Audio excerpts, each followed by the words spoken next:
I was talking to a friend of mine recently. So she's a math teacher. She teaches in the area here. And she's telling me the story. A week ago Friday, she's there. She's got the Friday afternoon 2.5-hour time slot for class. Try to teach math. Well, anyway, she's got this lesson planned out. She's teaching them how to factor polynomials so as to figure out the derivative of the hypotenuse vector trigonometry. So, in other words, it was almost as complicated as trying to teach long division. But basically, she's got this whole lesson planned out, and about halfway through the class, there's normally a break.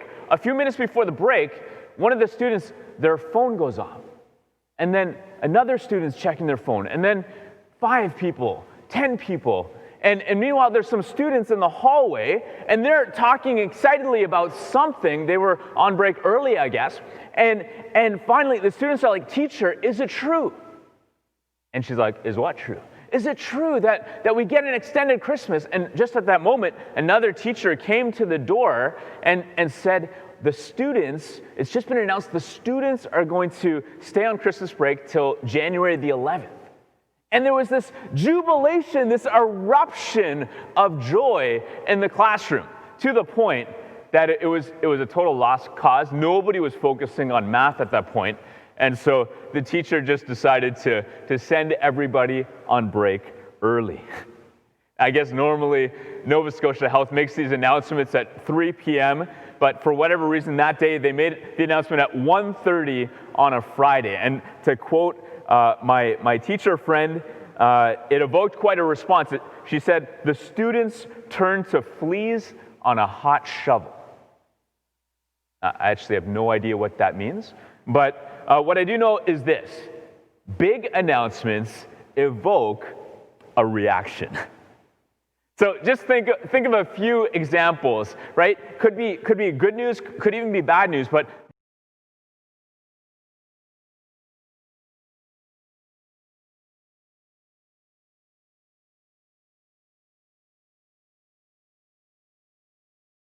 a workplace is downsizing and jobs are being cut. Or maybe the test results come back and you hear the announcement that your father has cancer. All of these different kinds of announcements, good or bad, evoke a reaction within us. And just a few days ago, I had this very same experience. Here, again, for those who are from Nova Scotia, you will know this. A couple days ago, our Premier, our Chief Medical Officer, just announced that for 3 weeks we had been in lockdown. We'd literally been limited to gathering sizes of 5 people, and now that has been increased as of tomorrow to sizes of 100 people. And to be honest, my initial reaction to the big announcements was shock. I was totally surprised. I never imagined that this would happen. I thought maybe they'll increase by a few, maybe 10 or 20 or whatever, but 100. And the other emotions, I was feeling this conflict within me because on the one hand, I was excited because we'll be able to have some people in church for Christmas, but then on the other hand, I felt this being so conflicted because 100 is really not that many. To give you context, last year, Christmas 2019, we had over 3,000 people come through our doors here at St. Benedict Church. And so, I was just feeling all of this stuff, the frustration about the timing, for the last 10 months. The team, we've been planning, we've been pivoting, we've been replanning, we've been pivoting again. And that just seems like one more chance to have to plan again. But as I sat with this and thought about what was going on inside of me, I noticed that there were at least 3 moments or 3 stages to this big announcement. So one was, yes, the initial reaction, right? The emotions, that sense of shock or frustration or fear, not knowing what to do. Then there was the question, how am I to receive this announcement? In other words, what's the inner choice that I am to make? Because I could just decide, I'm just going to be kind of frustrated or bitter about the timing. This is inconvenience to have to do more work now. But but as I sat with it, I realized, you know what? There is an opportunity here. And I'm going to choose to latch onto that. Because it's a great gift that we can reopen, and we are going to do our very best, given the circumstances, and we're going to trust you who are parishioners, to give us your understanding that we are in the midst of a global pandemic, and we're doing our best. So I went from reacting to receiving, to this inner choice of I'm going to choose to see this as an opportunity. And finally, the question, how should I respond?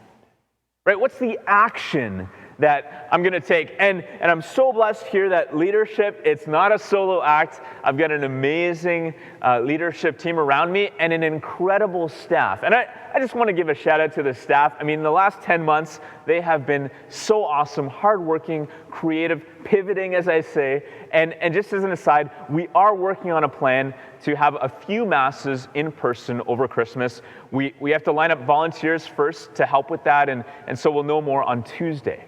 But the point is this. I want you to think about these steps. When there's a big announcement, we react, we receive, we respond. And try to put yourself there, right? In a moment, you've heard some big news.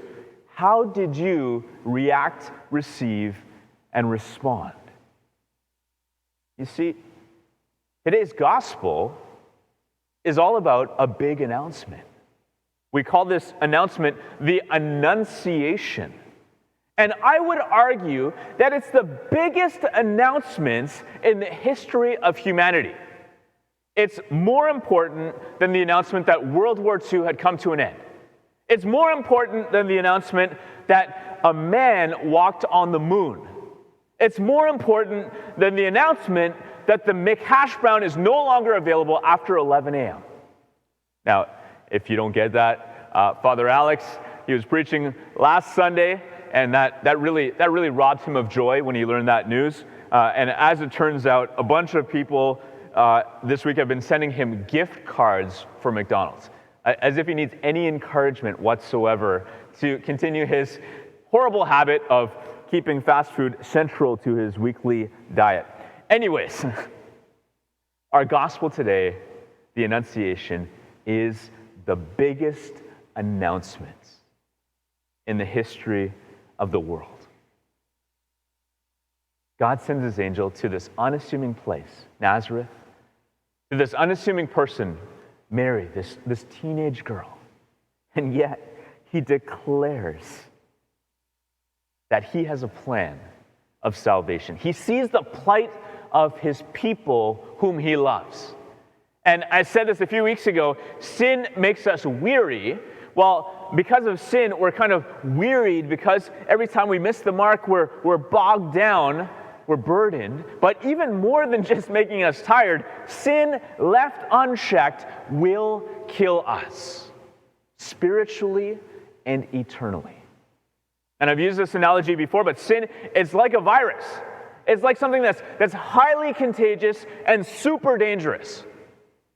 And yet, the announcement is this, that God is sending his son, Jesus, who will be more than just a vaccine.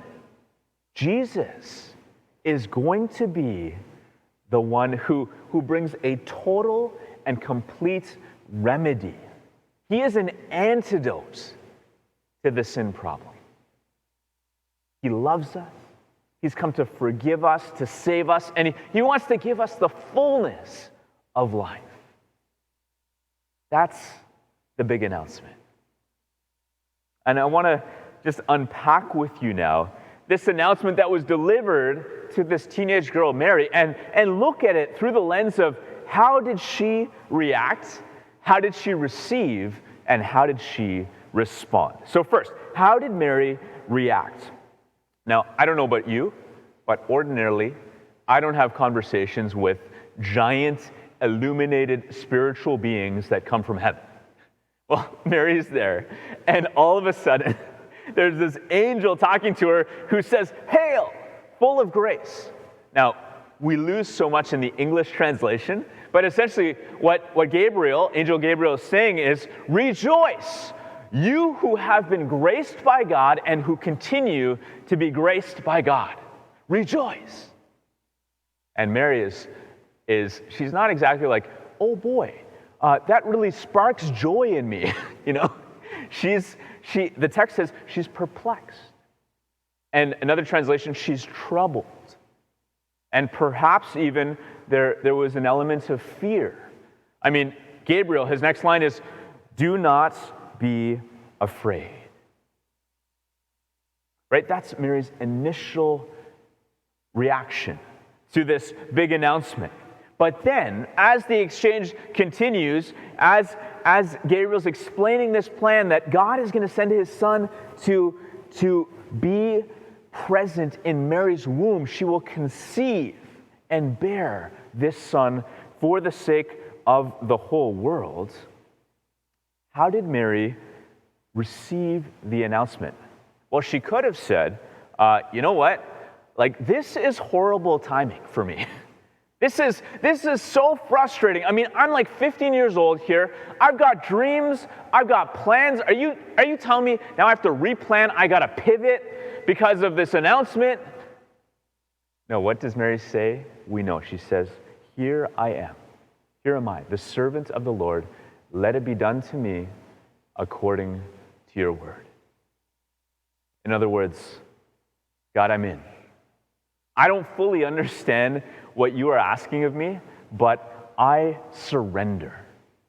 I'm with you, and I will do my very best, given the circumstances. I will do my very best to do what you are asking. That is how Mary received this announcement in her heart. And finally, how did Mary respond? What's the action that she took? Well, we don't have it in our particular passage, but if you keep reading the very next story, Mary responds by going to her cousin Elizabeth. So her cousin also just conceived in very special, miraculous circumstances, and Mary went. She went to love her, to support her, to be with her. And I think, in a way, you could say Mary, she's just received Jesus in her womb when she said yes. She's carrying Jesus to her family, to her extended family, to share him. I mean, I was thinking about this. It's almost this story of the visitation, Mary going to Elizabeth. It's like when Mary first receives the announcement, she receives it as an announcement. You ready for this? The announcement was an announcement. Okay, I know that's cheesy. But the announcement was an announcement because Mary knew she was sent. This news wasn't just something for herself. It meant that she had to go forth. And that's exactly what she did.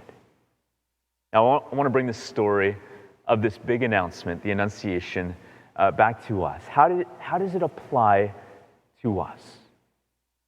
Well, each one of us we're receiving this announcement, but it is an announcement that God, he's giving us, he's entrusting to us this amazing announcement of good news, that he's sending his son into the world to love us, to forgive us, to save us. And he wants that shared. This is God's style, okay? God's way is he loves it when humans cooperate with him. And so he's inviting us to be part of the plan of salvation for the sake of other people.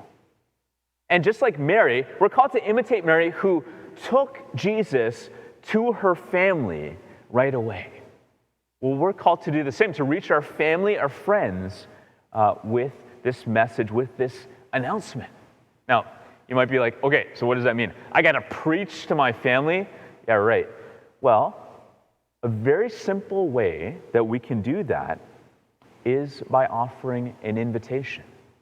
And we know that at this time of year, as we approach Christmas, people are actually open. They're actually open to church, to spirituality in a way that they may not be at other times of year. So there's a real moment for us to do this.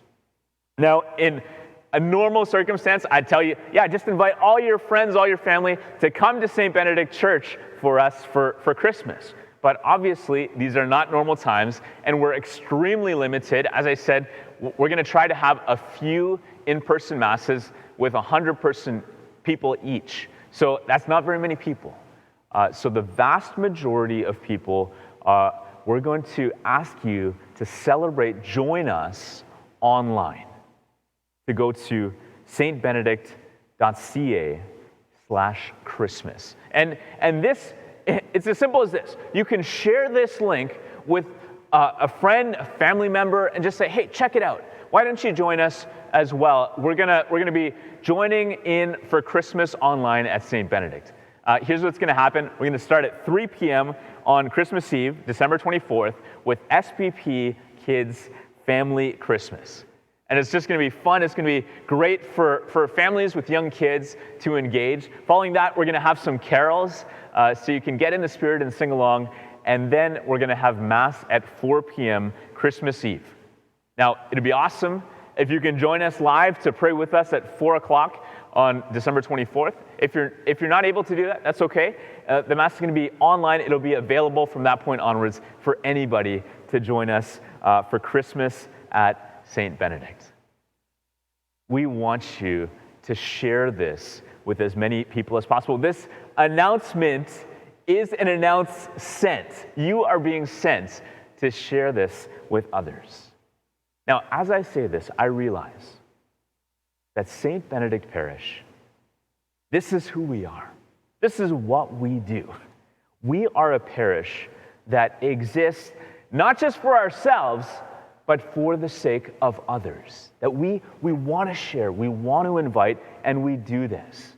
And I was just thinking that because we care so much about reaching people who don't know Jesus, who don't know how much he loves him, we have stories of people doing this all the time. I love this one story. This happened a few months ago.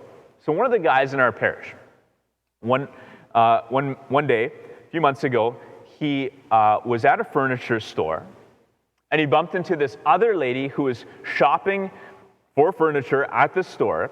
He didn't know her, and it just so happened that lady was going through a particularly challenging time of her life. All kinds of burdens, and he didn't know this, of course, but he did notice that she was wearing a small religious Catholic medal. And so he went up to her and just struck up a conversation. And as they started talking, I guess she shared a little bit about the burdens that she'd been carrying. And, he saw that, as he listened to her, he saw that as an opportunity to just invite her to join us at St. Benedict. And so he shared the link, and she started to watch Mass, Sunday Mass, online. And she watched us for a few weeks, and started to get part of the community. And then, when it was possible, she actually came to Mass in person here at our church. And she continued that, and then somebody invited her to try Alpha. And this fall, she did Alpha, and she had a wonderful experience to the point that she's actually going to be on Alpha team this January. This person who is so weighed down has been going through transformation. And why? It all started with a conversation that led to an invitation, a kind of little announcement. And we can do this. As we're ending this preaching series, The Weary World Rejoices, I want you to make note of this. We didn't call it The Weary Me Rejoices. It's The Weary World Rejoices, because it's not about me. It's not about you. It's about God and what he's doing and how he's calling us to cooperate with him so as to reach the world. So let's do it. Let's invite others to join us this year as we celebrate a Christmas like no other.